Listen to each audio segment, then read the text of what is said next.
అక్కడ ఆ స్థలం కావాలంటే ఇక్కడ మనం ఏం చేయాలి? దాన్ని కూడా ప్రభు రాసి పెట్టాడు. యోహాను సువార్త 9వ అధ్యాయం 4వ వచనం, పగలున్నంత వరకు నన్ను పంపిన వాని క్రియలు మనం చేయించుండవలను, రాత్రి వచ్చుతున్నది, అప్పుడు ఎవ్వడిలో పని చేయలేడు. ఇప్పుడు మనకు పగలు, మన సౌత్ ఇండియాలోనే పగలు, మిగతా రాష్ట్రాల్లో రాత్రి. ఈ విషయం మీకు తెలుసా? అమెరికాలో కాదు రాత్రి, నార్త్ ఇండియా మొత్తం రాత్రి. ఇప్పుడు పగలు అంటే ఇప్పుడు మనకు పగల అవకాశం ఉంది సువార్త ప్రకటించడానికి. వాళ్ళకి రాత్రి అయింది. యేసు ప్రభు దేవుడిని సువార్త పత్రిక ఇస్తే 7 సంవత్సరాలు జైలు శిక్ష, 10 లక్షల జరిమానా. 100 మంది మగ్గుతున్నారు జైళ్ళల్లో.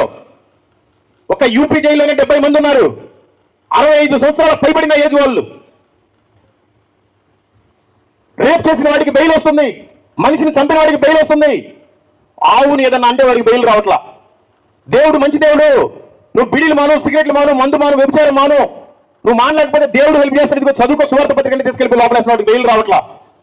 8 నెలల పైబడి ఉన్నారు ఇంకా జైళ్ళల్లో, వాళ్ళకి రావట్లా బెయిల్. వాళ్ళకి రాత్రి. ఇప్పుడు మనకు కూడా రాత్రి రాబోతుంది. అప్పుడు ఎవరు చేయలేరు. మోడీని మన కోసమే పెట్టాడు. ఇప్పుడు అవకాశం ఉంది. దయచేసి సువార్తను ప్రకటించండి. అనేక మంది నరకానికి వెళ్ళిపోతున్నారు. ఏ ఒక్కరు నరకానికి వెళ్ళడానికి ప్రభు మన కోసం వచ్చి ప్రాణం పెట్టలేదు, మనందరి కోసం ఆయన పెట్టాడు. ఈ విషయాన్ని మీరు గుర్తుపెట్టుకోండి.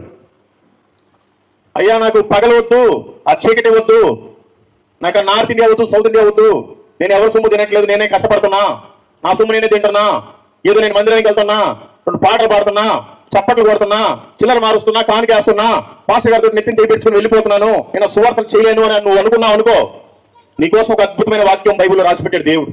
అందరూ చదవండి. మత్తయి సువార్త 3వ అధ్యాయం 10వ వచనం.